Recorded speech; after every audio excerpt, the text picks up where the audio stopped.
जय श्री कृष्ण दोस्तों। आज हम 1.1 का प्रश्न नंबर 4 करेंगे। HCF 306/657 बराबर 9 दिया है।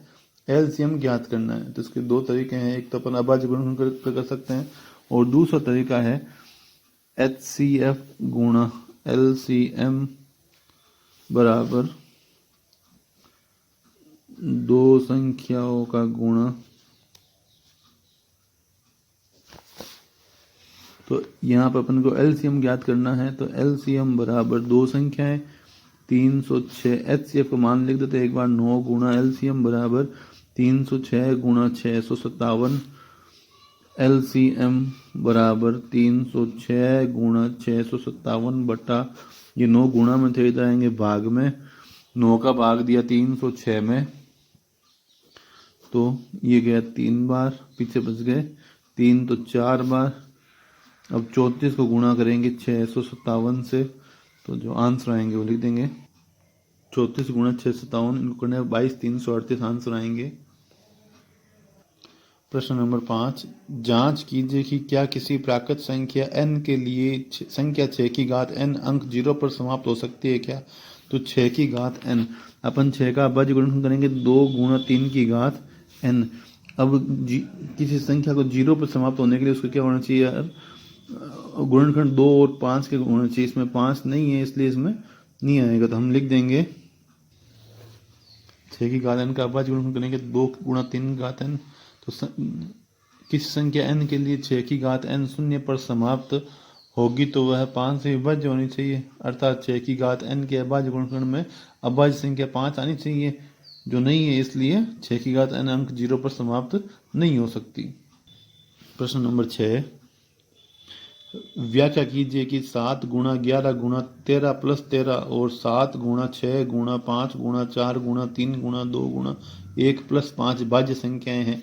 तो हम देखते हैं 7 11 13 प्लस 13, तो ये पूरा एक पद है, ये एक पद है, तो इसमें से 13 आया कॉमन, तो यहाँ बच गया 7 गुणा 11, ये 13 बाहर आ गया, तो यहाँ बच गया 1। अब अभाज्य संख्या कहते हैं जिसमें एक का स्वयं का भाग जाए और किसी का नहीं, पर इसमें देखो 1 का भाग जा रहा है, इस पूरी संख्या का भाग जा रहा है, 13 का भी भाग जा रहा है, इसलिए ये क्या है, ये है भाज्य संख्या है। चूंकि इसके कम से कम 3 गुणनखंड होना चाहिए, एक तो 1 है, एक ये स्वयं है और एक 13 हो गया, इसलिए क्या है, एक भाज्य संख्या है। इसमें भी 7 गुणा 6 गुणा 5 गुणा 4 गुणा 3 गुणा 2 गुणा 1 प्लस 5 है, तो 5 लिया कॉमन। 7 गुणा 6 गुणा 4 गुणा 3 गुणा 2 गुणा 1 प्लस 1, तो 1 का भाग जा रहा है, 5 का जा रहा है और खुद का जा रहा है, तो इसलिए ये क्या हो गया, भाज्य संख्या है। यह है भाज्य संख्या है। प्रश्न नंबर 7, किसी खेल के मैदान के चारों ओर एक वृत्ताकार पथ है। इस मैदान का एक चक्कर लगाने में सोनिया को 18 मिनट लगते हैं, जबकि इसी मैदान का एक चक्कर लगाने में रवि को 12 मिनट लगते हैं। मान लीजिए वे दोनों एक ही स्थान और एक ही समय पर चलना प्रारंभ करके एक ही दिशा में चलते हैं। कितने समय बाद वे पुनः प्रारंभिक स्थान पर मिलेंगे। तो एक को लगते हैं 18 मिनट, एक को 12 मिनट, तो हमें क्या करना है, इनका एलसीएम लेना है 18 और 12 का। तो पहले 2 का भाग देंगे तो जाएगा 9 बार और 6 बार, फिर 2 का भाग देंगे तो 9 में नहीं जा रहा, 6 में 3 बार, फिर 3 का भाग देंगे तो 3 बार 1 बार, फिर 3 का भाग देंगे तो 1 बार 1 बार। लसर पर बराबर 2 गुणा 2 गुणा 3 गुणा 3, तो इनको गुणा करने पर 2 दूनी 4 3 12 3 36 मिनट बाद दोनों वापस आपस में मिलेंगे। अब आगे देखते हैं प्रमेय 1.3, ये अपने कोर्स में नहीं है वैसे। मान लीजिए P एक अभाज्य संख्या है। यदि P a की घात 2 को विभाजित करती है तो a को भी विभाजित करेगी, जहां एक धनात्मक पूर्णांक है। अगर P a की घात 2 को विभाजित करती है तो a को विभाजित करेगी। ये प्रमेय 1.3 कह रहा है। जैसे मान लो 3 है तो किसी संख्या के वर्ग को विभाजित कर रहा है तो उस संख्या को विभाजित करेगी। ये प्रमेय 1.3 है। अब हम करते हैं प्रमेय 1.4, जो इम्पोर्टेंट है परीक्षा के लिए। √2 एक अपरिमेय संख्या है, तो इसका क्या है, देखो हम इसके विपरीत ये मान लेते हैं कि √2 एक परिमेय संख्या। अपन ने मान लिया कि भाई √2 एक परिमेय संख्या है। जो परिमेय संख्या होती है वो बट्टे में होती है, तो इसको हमने लिख दिया √2 बराबर r बटा s। हमने मान लिया भाई आर और एस में कोई एक के अतिरिक्त कोई गुणनखंड है तो उससे काट दिया अपन ने, तो √2 बराबर हो गया a बटा b, जहां a और b क्या है, सहअभाज्य संख्या है, क्रो प्राइम नंबर है। अब इसको तिरछा गुणा किया तो b √2 बराबर a, इसको वर्ग कर दिया तो 2b की घात 2 बराबर a की घात 2। अब 2a की घात 2 को विभाजित कर रहा है तो 2a को विभाजित करेगा प्रमेय 1.3 से कि 2a को विभाजित करेगा, अतः a बराबर 2c मान लिया अपन ने। तो जहां a की घात 2 थी वहां अपन लिख दिया 2c की घात 2, तो हो गया 4c की घात 2।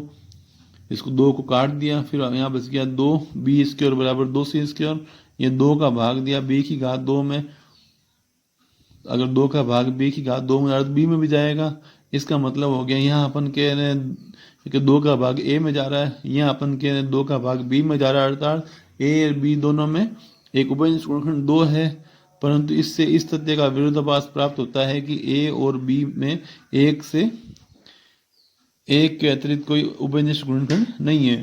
तो ये विरोधाभास हमें इस कारण प्राप्त हुआ क्योंकि हमने एक त्रुटिपूर्ण कल्पना कर ली है कि √2 एक परिमेय संख्या है, अतः हम निष्कर्ष निकालते हैं कि √2 एक अपरिमेय संख्या है। ऐसा √3 का है, जहाँ 2 था वहां √3 करना है। ऐसा ही √5 का है, सिद्ध कीजिए कि √5 एक अपरिमेय संख्या, जहाँ 2 था वहां 3 या 5 करना है। अब प्रश्न करते हैं 1.3 जो अब 1.2 है का प्रश्न नंबर 2, सिद्ध कीजिए कि 3 + 2 √5 एक अपरिमेय संख्या है। तो हमने इसका उल्टा मान लिया, माना 3 + 2 √5 एक परिमेय संख्या है, एक परिमेय संख्या है। परिमेय संख्या होते ही मतलब क्या हो गया, वो उसको बटा में लिख सकते हैं अपन a बटा b, b not equal to 0, जहां a व b सहअभाज्य संख्या है जो आपस में नहीं कटती है, मतलब कुछ भी कॉमन नहीं है उनमें, को प्राइम नंबर है, सहअभाज्य संख्या है। अब इस 3 को उधर भेज देंगे तो 2√5 बराबर a बटा b -3, ये 2 गुणा में उधर जाएगा तो आ जाएगा भाग में, तो एक बार इसके भाग में लिख दिया, एक बार इसके भाग में लिख दिया। चूंकि a b 3 2 पूर्णांक है, इसलिए a/2b -3/2 एक परिमेय संख्या है।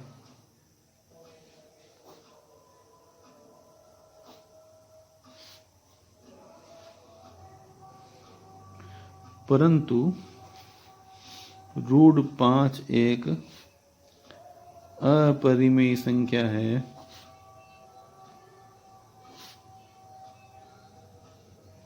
जो समान या बराबर नहीं हो सकते।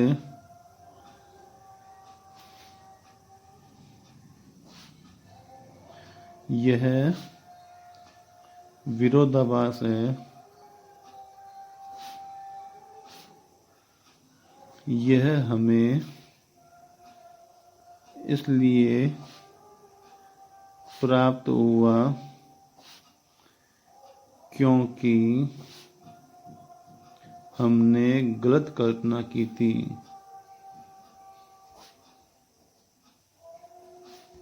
इसलिए 3 + 2 √5 एक अपरिमेय संख्या है, अपरिमेय संख्या है। तीसरा प्रश्न है, सिद्ध कीजिए कि निम्नलिखित संख्याएं अपरिमेय है। पहला 1/√2, तो 1/√2 को अपन ने मान लिया परिमेय संख्या है। परिमेय होते उसमें क्या हो गया, a बटा b मान लेंगे, b नॉट इक्वल टू 0, और a और b क्या है यहाँ पे, सहअभाज्य संख्या, जो ऊपर लिखा था वापस लिख देंगे, सहअभाज्य संख्या है। अब इसका क्या कर लिया, व्युत्क्रम कर दिया, उल्टा कर दिया, इसको रेसिप्रोकल कर दिया। व्युत्क्रम करने पर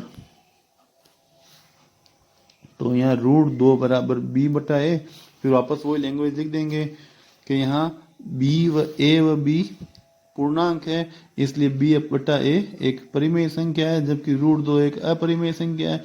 ये विरोधाभास है क्योंकि हमने गलत कल्पना की थी, इसलिए 1/√2 एक अपरिमेय संख्या है।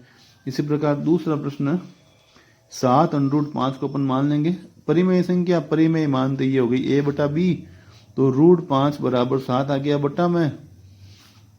तो वही लैंग्वेज वापस लिखनी है अपने को कि a 7 b ये सब पूर्णांक है, इसलिए a बटा 7 भी पूर्ण परिमेय संख्या होगी और √5 अपरिमेय है। ये इसलिए प्राप्त हुआ क्योंकि हमने गलत कल्पना की थी, अतः √5 एक अपरिमेय संख्या है।